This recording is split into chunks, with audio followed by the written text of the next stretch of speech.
Oh, hello there. Today we're going to talk about political machines. Many problems spurred as a result to industrialization. From the mid 1800s to the late 1900s, problems erupted in society that allowed for politicians to take advantage of the political atmosphere. Multiple factors aided this problem, including economic, moral, social welfare, and political constituents. It's not until the mid 1930s that our country seeks to remedy these social ailments. Now, let's find out exactly where the roots of these problems originated. The year is 1852. You finally escaped the Great Famine and immigrated from Ireland to the United States. Poor and jobless, you found your way to New York City, hoping you'll find a better opportunity here. And, fortunately for you, there's a group of people willing to help, that is, in exchange for your political support. During the late 1800s to mid 1900s, political machines grew and flourished in America. Thriving in urban areas, they gained great political power at the local level by targeting the masses living in poverty. Many of these people were immigrants. By rewarding them with employment and welfare benefits, political machines could guarantee large numbers of votes. They also used bribes and other corrupt methods to acquire huge amounts of money. Political machines were made up of three levels. The county committee included the highest level politicians of the county, sometimes with a single party boss. This group controlled the nominations, money, and votes. The second level consisted of wards and precincts. The role of these county divisions was to secure the support of friends, family, and other citizens in the neighborhood. Finally, the party loyalists made up the electorate. They provided the voter and financial support and received benefits in return.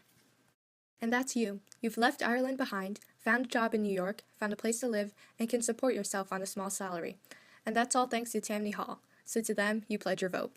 William McGeer Tweed, often referred to as William Marcy Tweed or Boss Tweed, was born in New York City on April 3, 1823, in the Lower East Side of Manhattan.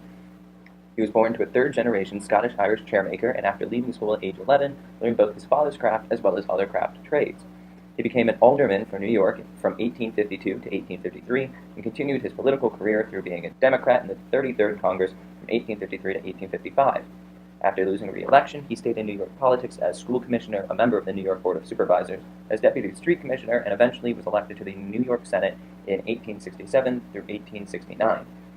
Through his extensive array of committees and his appointment as leader of Tammany Hall, he led the Democratic political machine in New York. He openly bought votes with money or jobs, and at the height of his influence was the third largest real estate owner in New York City, director of the Erie Railway, director of the 10th National Bank, director of the New York Printing Company, and he was the proprietor of the Metropolitan Hotel. He eventually was charged and convicted of stealing anywhere from $25 million to $45 million taxpayer dollars, anywhere from $531,163,847 to $956,094,925 today. However, it is estimated he might have stolen as much as $200 million, the equivalent of about $4.2 billion today. He was jailed for embezzlement but escaped. He was found in Spain and returned to the U.S., where he was returned to jail. He eventually died in jail on April 12, 1878. Tammany Hall was the name given to the Democratic political machine that existed in New York City throughout the late 19th century and into the early 20th century. Tammany Hall has its origins in the fraternal society known as the Tammany Society, that started in 1786. While originally a social society, its political influence grew into the largest proponent of Jeffersonian politics in New York City. The Tammany Society continued to gain influence in the Democratic Party, eventually becoming a major player in New York elections after Andrew Jackson's election to presidency in 1828. The Tammany Society then gained the support of many immigrants through providing assistance to immigrants in need of jobs and housing. In the late 19th century, the Tammany Society became known as Tammany Hall. Many of the leaders of the organization, known as bosses, were able to further personal wealth and the wealth of their associates while maintaining power over New York politics. The organization maintained influence throughout the 1930s, but with the Great Depression and Second World War, this influence then soon faded. The organization managed to regain some power in the 1950s, establishing many elections for its members. However, the organization managed to tick off Eleanor Roosevelt by stopping Franklin D. Roosevelt Jr.'s election, which resulted in a movement against Tammany, which removed Carmine DeSapio, the Tammany leader of the time, which put the Tammany organization into disarray, ultimately causing the Tammany organization to fade into non-existence. Ah, yes, William M. Tweed, the boss of Tammany Hall, one of the biggest abusers of kickbacks and grafts. What are kickbacks and grafts, you ask?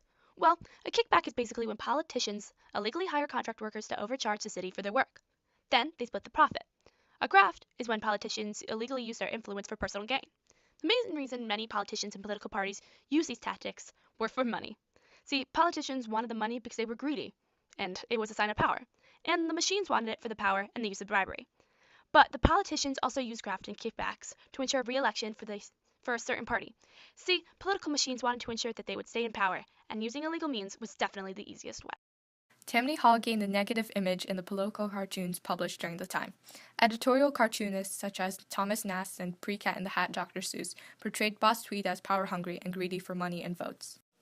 Early efforts to reduce political corruption originated in the Gilded Age when the government was in spoils.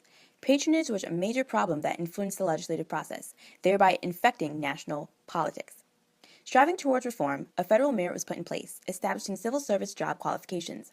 Under this system, jobs would only go to the most qualified persons, no matter what political views they held or by whom they were recommended. Thus, under the merit system, political machines could no longer bribe voters with governmental positions. Despite the havoc that was met with the Republican Party, the Pendleton Act of 1883 was soon legislated, authorizing bipartisan civil service commission to make appointments to federal jobs through the merit system. Hence, the government was purged of radical overhaul formerly established by political bosses. So, additional movements indirectly facilitated these efforts, such as the social gospel movement and the settlement house movement that aided the poor in multiple ways. Other things, such as the Wagner Act of 1935, the changing demographics within the cities, and civil rights enforcement, aided the decline of machine politics in the 1900s.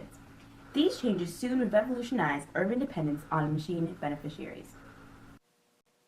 In retrospect, our country still feeds off all the major progressive contributions that took place in our country to reduce governmental corruption.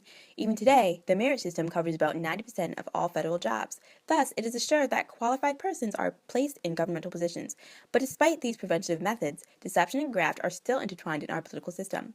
Although political machines are not as prevalent as they once were in the late 1800s and early 1900s, they are very well still apparent. Machines come in various forms and are present in all levels of government. In the contemporary setting, political machines are generated in various forms, differing from their historical appearance. These forms include third-party initiatives, such as lobbyists, community organizations, special interest groups, social philanthropy foundations, and grassroots movements. Nevertheless, machine politics are indeed evident today, but are far less popular than they were in the 20th century.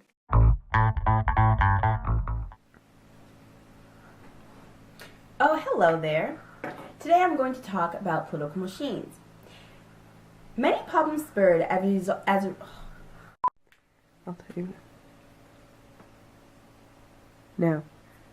Oh, hello there. Well, let's talk about political machines. Alright, so. Oh,